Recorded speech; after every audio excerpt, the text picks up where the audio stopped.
आज हम बात करेंगे भारत के एक ऐसे रिटेल ब्रांड की जिसने एक समय पर हर घर में अपनी जगह बना ली थी।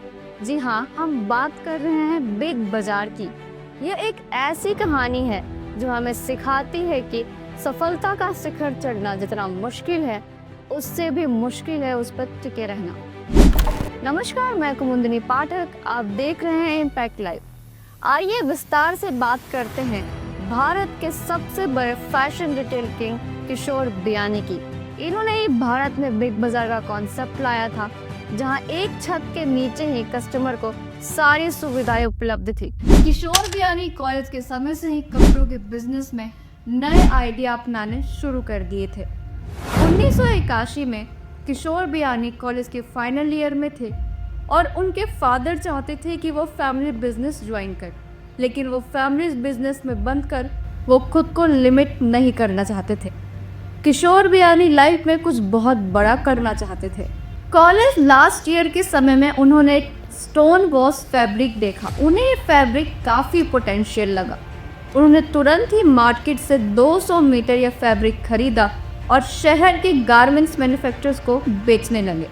कुछ ही महीनों में लाखों का बिजनेस कर लिया और यहीं से उनकी एंटरप्रेन्योरशिप की जर्नी स्टार्ट हो गई।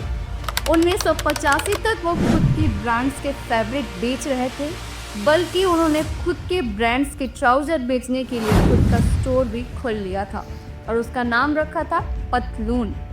2 साल बाद उन्होंने मेंस वेयर कंपनी शुरुआत की और उसका नाम रखा पैंटालून्स।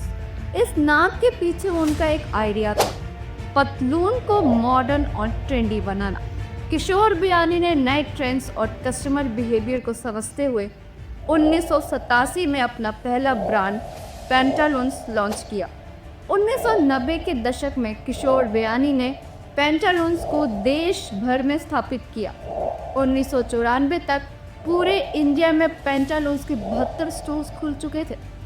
फिर उन्होंने कोलकाता में पैंटालून्स की पहली लार्ज फॉर्मेट रिटेल शोरूम खोली। ये कोलकाता की उस समय की सबसे बड़ी स्टोर थी। किशोर बियानी ने इस स्टोर में विजुअल मर्चेंडाइजिंग का कॉन्सेप्ट भी लाया। इस स्टोर में मेंस वेयर के साथ विमेन और चाइल्ड वेयर भी लॉन्च किया गया था। 1999 तक पूरे भारत में पैंटालून्स के 13 लार्ज फॉर्मेट शुरू हो चुके थे। किशोर बियानी ने फैशन की अलग नई दुनिया बना दी थी। 2000 के समय किशोर बियानी ने चेन्नई की सरवाना स्टोर को विजिट किया। इस स्टोर में कपड़े, खिलौने, गहने और ग्रोसरी जैसे हर आइटम मिलते थे और यहीं से मिला किशोर बियानी को बिग बाजार का कॉन्सेप्ट। भारत के सबसे बड़े रिटेल ब्रांड में से एक बिग बाजार की शुरुआत 2001 में की गई थी। सस्ते दाम, बढ़िया प्रोडक्ट्स और हर घर की ज़रूरतों को पूरा करने वाला इस ब्रांड ने जल्द ही पूरे देश में अपनी जगह बना ली। सबसे सस्ता और सबसे अच्छा का नारा हर घर में गूंजता था। इतने बड़े सक्सेस के बाद भी किशोर बियानी यहाँ रुके नहीं। उन्होंने एक रिसर्च में देखा कि एक एवरेज कस्टमर एक मॉल में मैक्सिमम से 5 स्टोर में ही विजिट कर पाता है, जिसके बाद थकान के कारण वो और कहीं जाना पसंद नहीं करता। इसलिए किशोर बियानी ने एक ऐसे मॉल के बारे में सोचा जहां हर स्टोर के बीच कोई दीवार ही ना हो और कस्टमर्स एक ही जगह पर मल्टीपल प्रोडक्ट्स और ब्रांड का एक्सपोजर मिलेगा और उन्हें बार बार स्टोर के अंदर और बाहर नहीं जाना पड़ेगा। साथ ही साथ किशोर इससे एक डेस्टिनेशन मॉल बनाना चाहते थे जहां लोग शॉपिंग, फूड, एंटरटेनमेंट और स्पेशलाइज्ड इंटरेक्शन सब कुछ एक ही जगह मिले। उन्होंने इस नए मॉल को नाम दिया सेंचर। 2004 में बेंगलुरु में 1,20,000 स्क्वायर फीट के स्पेस में खुला भारत का पहला सेंट्रल मॉल। इस मॉल में home furnishing, music, books, footwear, apparel और एक्सेसरीज की 300 से ज़्यादा ब्रांड्स थी।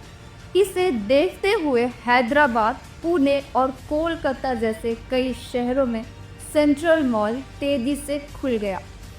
सेंट्रल मॉल भारत में रिटेल में एक प्रीमियम शॉपिंग डेस्टिनेशन के रूप में उभर कर आया।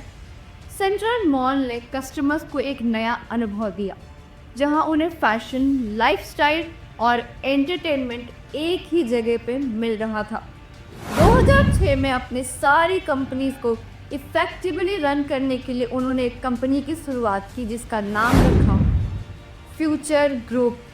पैंटालून्स, बिग बाजार और सेंट्रल जैसे बिजनेसेस और हजारों करोड़ों के रेवेन्यू के चलते फ्यूचर ग्रुप इंडियन कॉरपोरेट को एक नए शिखर पे ले गया और अब किशोर बियानी एक बिजनेस टाइकून बन चुके थे। लेकिन अब उनकी इस कहानी में बहुत बड़ा और लंबा डाउनफॉल की शुरुआत होने वाली थी। किशोर बियानी का कहना था कि वो ऐसे हर बिजनेस में एंट्री लेंगे जिसमें बिजनेस और कस्टमर्स के बीच डायरेक्ट डीलिंग होती हो, और उनकी इसी फिलॉसफी से उनका डाउनफॉल हुआ। 2005 के बाद उन्होंने एक के बाद एक 3 अपैरल ब्रांड्स खरीद लिया और साथ ही साथ वो अलग अलग एरिया में डाइवर्सिफाई करने लगी। उन्होंने 2005 में all a little larger brand खोला। ये ब्रांड प्लस साइज क्लॉथ्स बेचता था। फिर उन्होंने बिग बाज़ार में ही गोल्ड की शुरुआत की। घर बनाने और रिनोवेट करने के लिए होम टाउन की शुरुआत की। 2006 में बुक्स बेचने के लिए दीपो को स्टार्ट किया। चाय और समोसा के लिए भी उन्होंने चमोसा नाम के कियोस्क को स्टार्ट किया। घर बनाने से लेकर चाय की बिजनेस तक किशोर बियानी हर जगह मौजूद थे। लेकिन ये तो बस कहानी की शुरुआत थी। 2007 में उन्होंने फ्यूचर कैपिटल होल्डिंग्स की शुरुआत की। इसी के साथ वो वेल्थ मैनेजमेंट और रियल एस्टेट ब्रोकिंग में भी एंट्री ले लिए। साथ ही साथ उन्होंने एक फ्यूचर जनरली इंश्योरेंस कंपनी खोली और लाइफ इंश्योरेंस और जनरल इंश्योरेंस इंडस्ट्री में भी एंट्री ले ली। बाहर से देखने में फ्यूचर ग्रुप का बिजनेस और एम्पायर काफ़ी बड़ा और सक्सेसफुल लग रहा था, लेकिन इतनी तेजी से इतना बड़ा एक्सपेंशन उन्होंने अपने खुद के पैसे से नहीं किया था। इसके लिए उन्होंने हजारों करोड़ों का कर्ज लिया था। उन्हें इस बात की पूरी उम्मीद थी कि स्ट्रॉन्ग सेल्स से वो इन सारे कर्ज को चुका देंगे, लेकिन फिर 2008 में ग्लोबल फाइनेंशियल क्राइसिस हुआ और फ्यूचर ग्रुप की सेल्स क्रैश कर गई और अब बस बिजनेस को सस्टेन करने के लिए ही किशोर बियानी को और कर्ज लेना पड़ा। 2012 तक उनके ऊपर लगभग 12,000 करोड़ का कर्ज हो चुका था। उनके लिए इसका इंटरेस्ट चुकाना भी मुश्किल हो रहा था और फिर इसी कारण से उन्हें उनका ड्रीम बिजनेस पैंटालून्स को 16,000 करोड़ में बेचना पड़ा। साथ ही साथ फ्यूचर कैपिटल होल्डिंग्स भी 4,250 करोड़ में बिक गया। किशोर बियानी को लगा कि पैंटालून्स और फ्यूचर कैपिटल को बेचकर जो पैसे आए हैं इससे उनकी सारी प्रॉब्लम्स खत्म हो जाएगी। लेकिन फिर कहानी में 2 बड़े कॉम्पिटिटर्स की एंट्री होती है, अमेज़न और फ्लिपकार्ट की। पिछले कुछ सालों में इन दोनों ने मैक्सिमम कस्टमर्स को ऑफलाइन शॉपिंग से ऑनलाइन शॉपिंग में शिफ्ट कर दिया था। किशोर बियानी ने इनसे compete करने के लिए अपनी ई-कॉमर्स वेबसाइट बिग बाजार डायरेक्ट की शुरुआत की, लेकिन तब तक बहुत देर हो चुकी थी। अमेज़न और फ्लिपकार्ट ने पहले ही सब्सटेंशियल मार्केट शेयर कैप्चर कर लिया था और अब उनसे compete कर पाना इम्पॉसिबल था।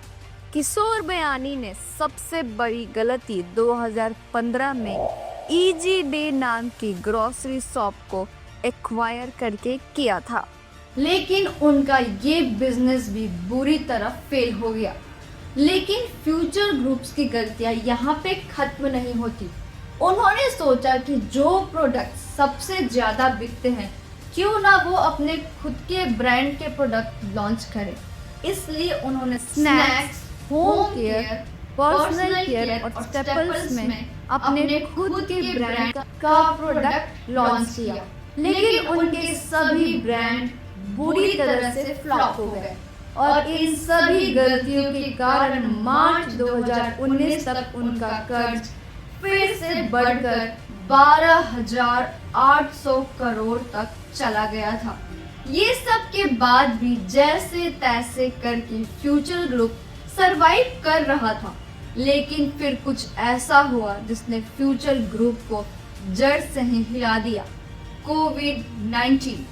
पूरे देश में लॉकडाउन लग गया और फ्यूचर ग्रुप की बिग बाजार, सेंट्रल और बाकी सभी स्टोर्स रातों बंद हो गए। उनका रेवेन्यू क्रैश कर दिया। रेंट पेमेंट डिले होने के कारण बिग बाजार और बाकी स्टोर्स धीरे धीरे किशोर बियानी के हाथ से छिनने लगी और ये स्टोर्स बंद होने लगी। आज इनमें से 800 लोकेशन पे रिलायंस ने अपने स्टोर्स खोल लिए हैं। 2022 में बैंक ऑफ इंडिया ने फ्यूचर ग्रुप पे इंसॉल्वेंसी प्रोसीडिंग की मांग की और आज तक ये प्रोसीडिंग चल रही